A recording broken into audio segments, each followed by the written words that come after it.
All right, settle down. I hope you could hear me clearly. This is an asynchronous lecture. Um, and my name is Dr. Emerito Jose Faraon. I am from the Department of Health Policy and Administration. I'm a colleague of Dr. Spanog, and I'm here today to lecture to you on the economic cost and the global burden of mental health.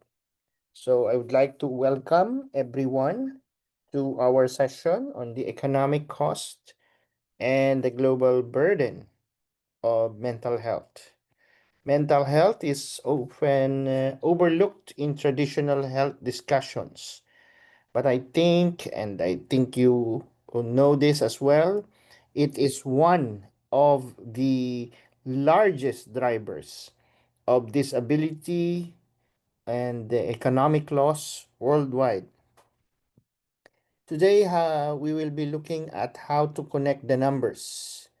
The DALIs, hope you're familiar with the DALIs, the disability adjusted life years, the prevalence, the costs, with the real world implications for our health systems, for our communities, and our respective economies. So I'd like to direct you to the learning objectives by the end of this lecture.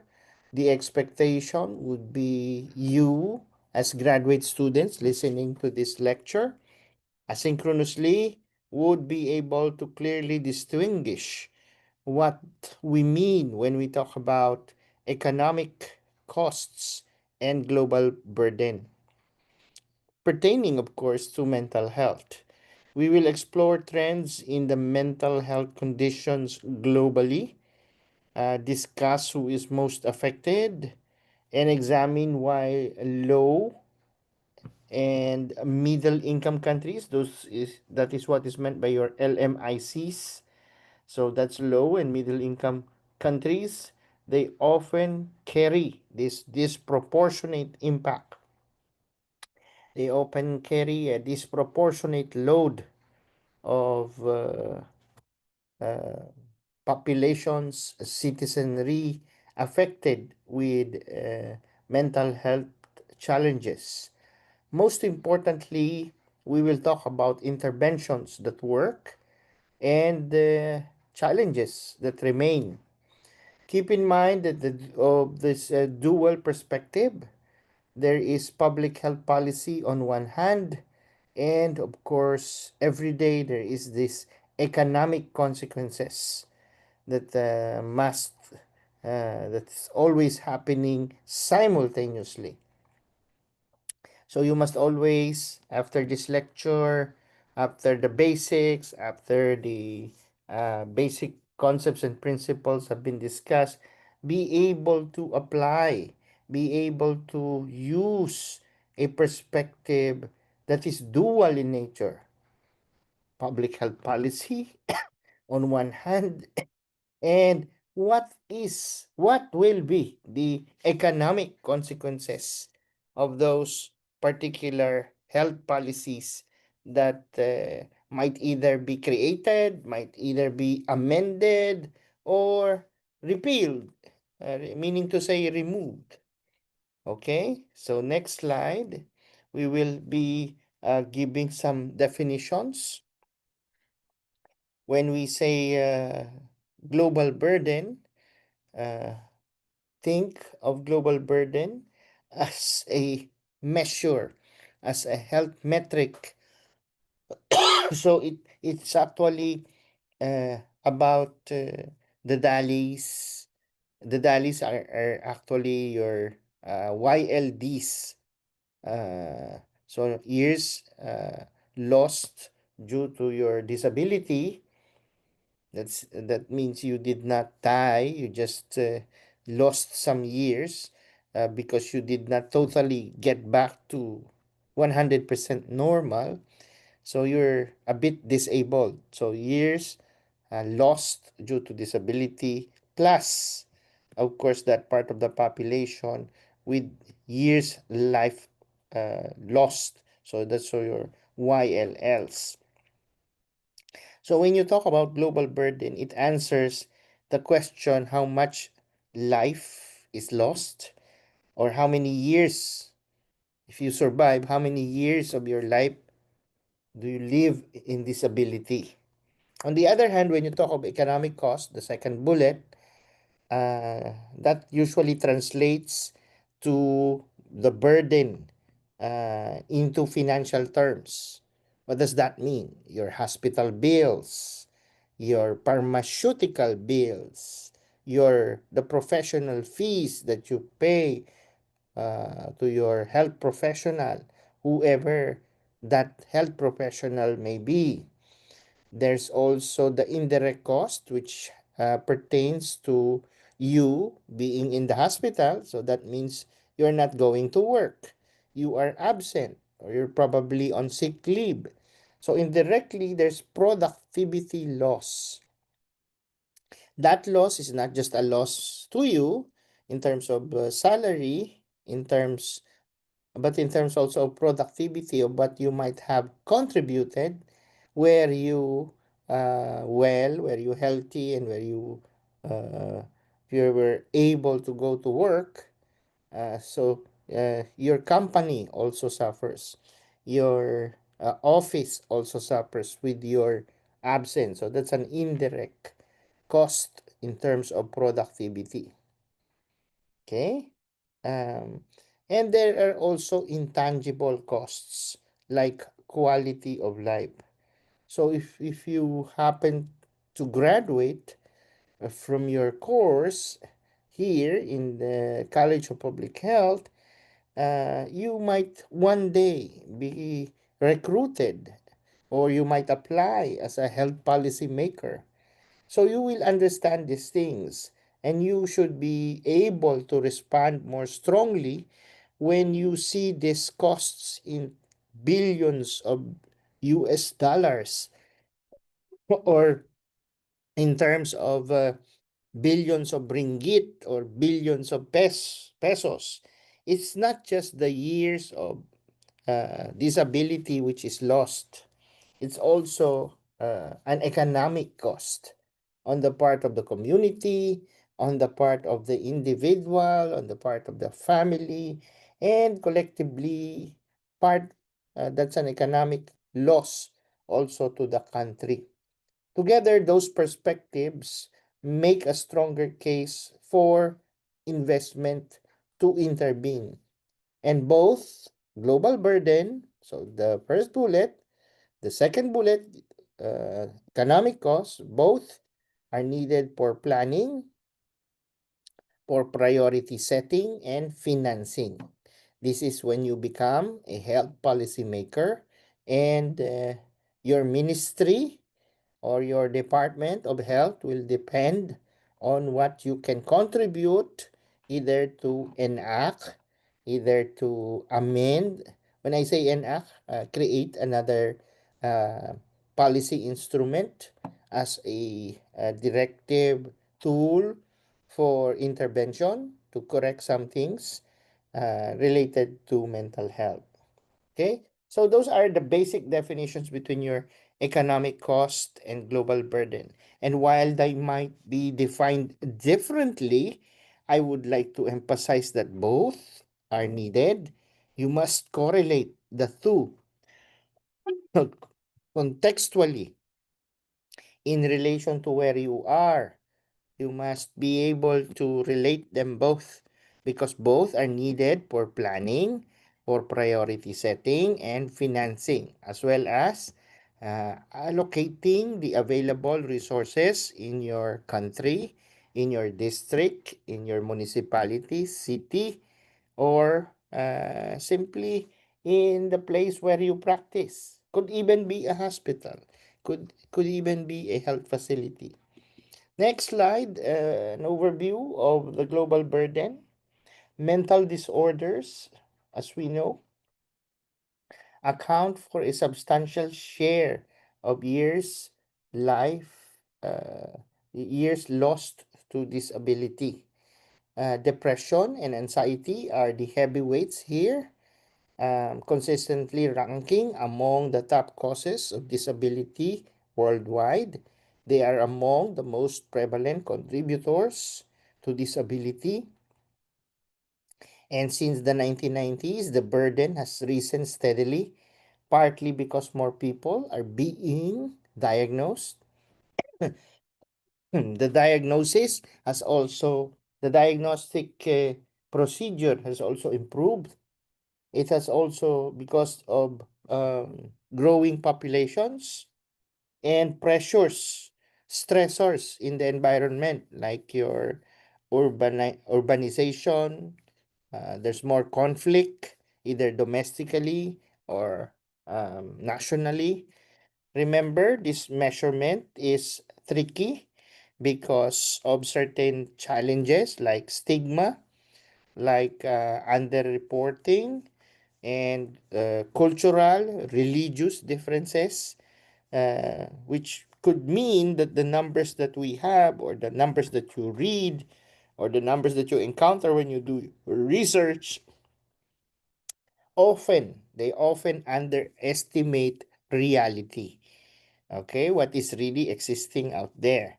So they often underestimate the true picture. So long run trends, while they show the rising burden, they might also not be showing the real numbers. Depends on the sources, depends on the tools that were used. So let us go to the next slide to show you this graph between 1990 and 2020 from our global burden of disease studies.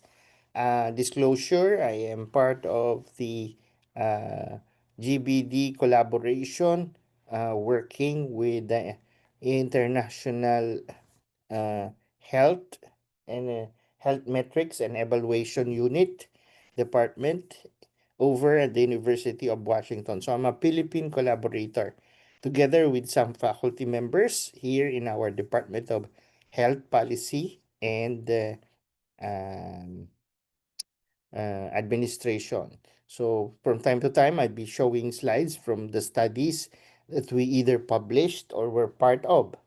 So this is our latest publication in the Lancet. Uh, so this tells you, the chart tells you that there was a steady climb in the DALIs due to mental disorders from 1990 to 2020. And as you can see, the the um, um, the graph is actually um, not a um, not a sudden spike.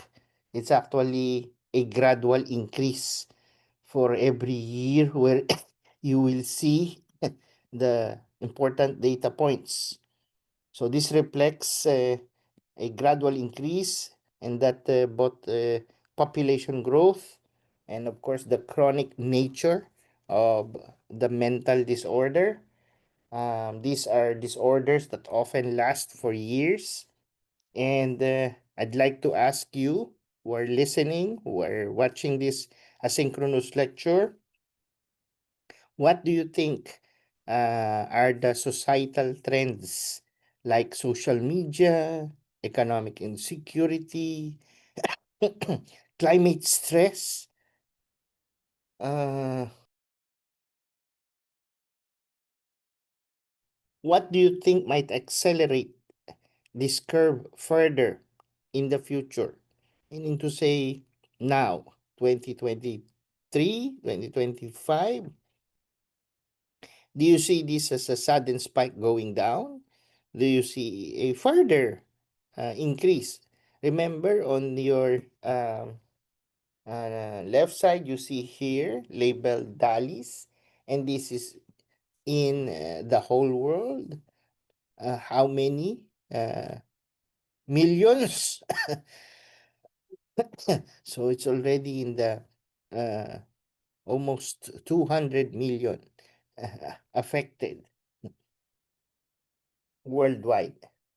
Okay, so I would like you to think deeply, analyze what probable societal trends, what trends available in your surrounding, in your country, in this case, be it Malaysia or the Philippines, what societal trends might accelerate this curve further higher into the future, or what probable societal trends as well might decelerate this curve further. So I'd like you to think about that and be able to answer that question. Now, next slide. Who is most affected? Who is most affected demographically, and how is this distribution? Women are more likely to experience depression and anxiety. Men uh, often present with ADHD or certain what is known as conduct disorders. These are externalizing disorders, which are higher more in males. Adolescents, as for age, are a critical group because half of all the mental disorders start by the age of 14, three quarters by age of 24. Regionally, again, this is a finding from our publication in the Lancet on the global burden. This is from GBD 2019. Regionally, we found that sub-Saharan Africa and South Asia carry a very high incidence. Stigma and weak health systems worsen the picture. And I would like again the students to reflect how do social norms in those communities which I mentioned influence also those who will seek help uh, in their respective health facilities. So the global burden varies according to geography by the social demographic indices. Access and stigma usually are obstacles that shape the observed patterns on whether health access for mental health is acquired.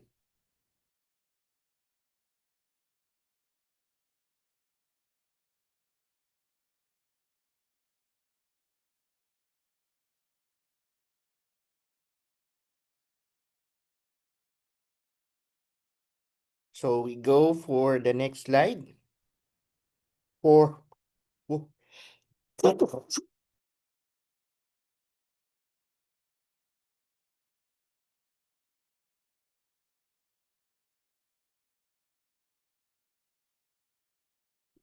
sorry for that, and thank you for those who wished me. God bless you. I have a terrible cold at the moment, and that's part of the reason why I'm doing this asynchronously. Thank God for uh, uh, technology. So I will never be able to transmit whatever I have right now to you. Okay, so for this slide, we will be discussing economic costs, the global estimates, um, the economic losses, of course, for mental ill health are staggering. It's actually not just a million, a billion, and not even a trillion US dollar loss annually, but actually it's a multi-trillion US dollars lost globally. Indirect costs dominate. There's missed work, there's lower productivity, even early retirement.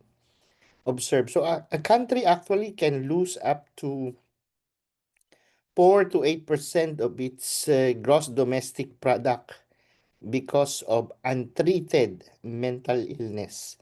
To put that in context, that's more That's often more than what a government spend on uh, education. So our pandemic, the crisis like COVID-19, the recessions that happen immediately after that also magnify those losses, making investment in mental health not just a moral issue, but actually it's an economic imperative. So you must remember that the shocks and the recessions that come immediately after amplify the already multi-trillion dollar US dollars losses just by the trend alone. The slide, the illustration, which I've showed you here, uh, are further compounded by the probable shocks that we suffer, and this amplifies mental health costs. That's why I always emphasize in my lecture that if you make an investment in mental health, you're actually doing the right thing. It's not just a moral issue, it's an economic imperative. Next slide. You can see here the economic cost breakdown. So here's a breakdown. But what am I talking about when I say direct costs, indirect costs, and intangible costs?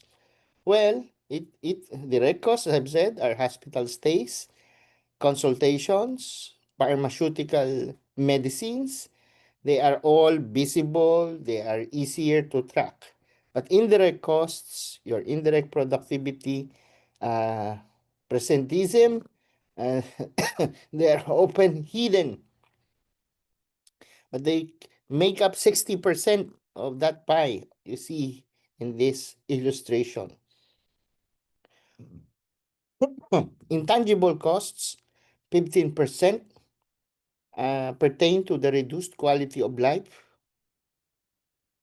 the strain on families, which are actually very hard to measure. They are the hardest to measure, yet may be the most devastating. Uh, what examples can you think? It's about a probably a factory worker with depression, or even an office worker with depression, maybe always going to work, present in the office, but unable to perform effectively. Therefore, that person, he or she, might be causing both the employer and the economy. So think of that as your economic cost breakdown for mental disorders, just to show it to you, which is the bigger, uh, the lion's share of the pie here goes to indirect productivity. Next, we have the regional incidence. This is actually your ASEER. When you say ASEER, it's the per region incidents, regional incidents. The bar chart you see highlights variations across the continents, across the regions, and you could see that the sub-Saharan Africa shows the higher incidence rates, partly due to their social determinants, poverty, conflict, infectious disease, or a combination of all those three. East Asia, I think where we are, reports lower rates, though it could be tricky there because there might be some underreporting and stigma, as I mentioned earlier. They also play a role. So I would like to stress to you who are listening that these numbers reflect not just biology. So whatever you see in this graph is not just biology, but also culture, a combination of culture, a combination of politics and economics. Again, this is uh, the regional incidence per 100,000. By now, you should know what incidence is. This is the number of people developing, getting mental health challenges on an annual basis. And this is related to what part of the world are you in? Okay. Next, for lower and middle income countries, uh, they face a so-called treatment gap. What is a treatment gap? Well, the treatment gap is that as many as 80 to 90% of the people with mental illness, they never receive formal care. Why? Very easy to answer. Why? Because there is a shortage of psychiatrists worldwide. Sometimes as one one psychiatrist per a million people. Imagine that. There is also little to none, no coverage with their social health insurance. There is also, of course, the very obvious stigma that prevents patients from seeking help, even relatives to bring their sick relative to uh, the professional who will eventually help. Add to that, of course, is the weight of poverty, the weight of disasters that kept on happening also on a seasonal basis, and conflict. The result, you know already the result, economic and social consequences that ripple far beyond the individual, the patient who is affected. Okay? Please digest that well and think about it. Let's go to the next slide. Slide about this is the slide about uh, not so depressing anymore. How about is there anything effective happening? Effective interventions and best practices. This is the good news. We know what works. Now, what works now for mental illness is or mental disorder? Psychotherapy, pharmacotherapy, and of course, collaborative care. We find in literature, if you do research, if you do your literature review, you'll find that all these three have strong evidence of giving a solution to the problem.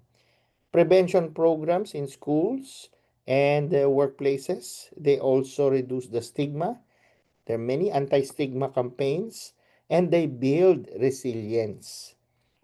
The so-called task shifting, task sharing. You train your community health workers to deliver mental health support. They has also been shown to have a very good success rate in lower to middle income countries. Digital tools like your CBT apps, community-based tool apps, they help overcome access barriers. Remember to, I'm remembering that part of your HPAD 201, if you still remember, emphasize that addressing the social determinants alongside clinical care, which is your bullet number one, psychological therapy, pharmacotherapy, and collaborative care, is very critical in having what is known as an effective intervention and best practice. Next slide, we have the return investment and the cost effectiveness. Investing in mental health care always pays off. Um, the WHO, World Health Organization, estimates that for every US dollar spent on treating depression and anxiety, it returns 4 US dollars in better health and productivity. 1 is to 4. $1 spent on investment, you get back probably from the intangible, probably from the indirect, probably also from the direct for the US dollars in better health and productivity. What is more cheaper? Prevention. Prevention is often cheaper than late stage treatment. For LMICs, we can have a low cost, scalable solutions like community programs. This one. Second bullet, community-based and primary care integrated models. These have been proven to be cost-effective and as well as digital tools. These are particularly very promising. So, uh, I would like to challenge also again the graduate students here in this class that if you were advising your health minister, look at the ROI, the return on investment data. This is your strongest advocacy tool because it's always money which speaks, whether it is lost or whether it is gained. Okay? So, next slide. Uh, next slide, we jumped a little bit there for the policy implications. Do you have questions at this point?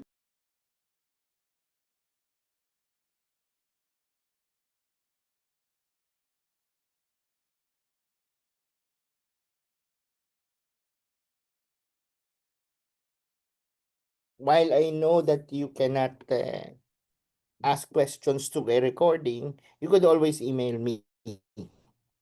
So you could always send it. You could always ask Doc Helen, Doc Spanog will be most willing to give you my contact details.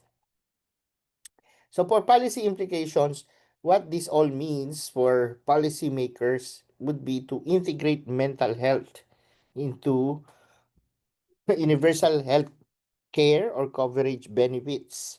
And it's actually a must. You must also build a workforce capacity that would be able to do task sharing and supervision. These are all urgent. We need better surveillance to track outcomes. Financial protection would be here, bullet number 3. The financial protection and essential medicines should be part of the benefits package. So while you have Consulta, which was actually revised to become Yakap, I don't know if they have incorporated mental health in it because you must not always forget the bigger picture. If you address the social determinants, poverty, education, housing, and in the case of the Philippines, prevent and stop corruption, it will improve mental health of many people more than any other pill, more than any other psychotherapy. So if you act on the social determinants, it is actually very, very effective in improving mental health. Some case examples on the next slide. I'd like to bring your attention to some concrete examples which will bring the message home. In Uganda, for example, lay counselors are successfully delivering community-based therapies. In India, there are school programs improving resilience among adolescents. And in the United Kingdom, there's collaborative care, which reduces uh, depression severity, making the health professionals who prescribe, the experts, the specialists, to decrease the dosing. And if you decrease the dosing or even the timing of dosaging, it will also mean less cost pharmaceutically. So those are some of the case examples for interventions worldwide. The ones I mentioned in Uganda for CBT, in India you have your school programs, in this one, school-based promotion with teacher training and referral, as well as the lay council or delivered psychological therapies in the UK. And in lower to middle income countries, you have a digital CBT. This is an expanding rapidly, the telemental health. These cases show that innovation and adaptation can overcome barriers even with limited resources. But current challenges still remain, as shown in the next slide. Stigma, stigma remains the biggest enemy. It keeps people from seeking help. It keeps governments from investing. Underfunding means mental health. This chronic underinvestment and fragmented financing often gets less than 2% of the health budget. Workforce shortages lead to patchy. Uh, Third bullet, the workforce shortages lead to patchy and I think sometimes very poor quality care. And of course, last would be your data gaps. Many countries they don't even know what their true burden is. So I would like again to challenge the students and ask, uh, uh, which of these challenges do you think, which among the mental health disorders in your particular area of practice feels most urgent in Malaysia or in the Philippines? Which among those? And is that being addressed by your local leaders or your local health policy makers? So know and research about that. Again, foreseeing challenges in the future I think won't be easy.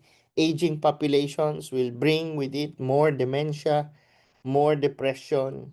The climate change will fuel displacement, migration, evacuation, anxiety. Imagine if you are asked, to evacuate because of a flash flood, because your flood control project is not working. That will actually cause you anxiety, especially if you're going to school. There is going to be a final or midterm exams, and then suddenly you're asked to evacuate. If you don't take the exam, of course, that's another cause of anxiety. And sometimes it can also cause trauma. Economic shocks will, in this one, economic shocks will widen inequalities. Digital health is promising, but it raises issues of privacy, access, and of course the cultural fit. The question isn't actually whether mental health will matter in the future. The question is whether we will be ready to face it. And you, as the future policymakers, future practitioners, will you be ready to face it and its consequences? So I think that's one of the last slides for this discussion, for this lecture. My key takeaways and summary, to wrap up, mental health is both a human and economic priority. The burden is high, the burden is growing, the trend shows you that it's climbing up. The costs are immense, not just $1 billion, not just $1 million. It's a multi-trillion dollar expense. And the ones most suffering are the lower to middle income countries. They face the toughest hurdles because they also face the largest treatment gaps. The integration of the interventions and task sharing are, while essential, are not really adapted. Evidence-based, culturally adapted interventions exist, and investment yields should, by studies done, yield a strong return. So our challenge is to translate, of course, the evidence found in research into action. You must be able to create policies or repeal those policies which do not work anymore, implement health programs and systems, strengthening to make mental health care a reality for all. As part of the assignment that I'd like to give you, kindly identify what are the top three barriers to scale in your setting, and which intervention would you prioritize based on your answer in the first bullet, and why, and how to measure success over 3 to 5 years. So give me a setting, describe three specific barriers to scale in your setting, and which intervention to prioritize and why, and how to measure success. I'd be expecting your answers to be emailed to me. This is our individual assignment. Give it to me before the end of September. So if September ends on the 30th, kindly give it to me uh, earlier than that time. So just title your email output to me. So convert your presentation into PDF Adobe file, and try to answer these three questions here. Uh, and in your subject email, tell me HPAD 204, because this is the course code, assignment of Dr. Faraon in HPAD 204. And then place what section you are, class of Dr. Helen Spanog. Again, the deadline is on or before the end of September. Okay? What else? So these are my references, and I thank you for bearing with me and my symptoms right now. And apologies again if I could not meet you in person. But I hope you took and learned the difference between economic cost, the difference between global burden, how you could relate both and improve your planning and intervention, as well as your monitoring. Thank you again, and have a good day. I will stop sharing, and I bid all of you a good day, and be safe, remain healthy, remain mentally healthy. Thank you.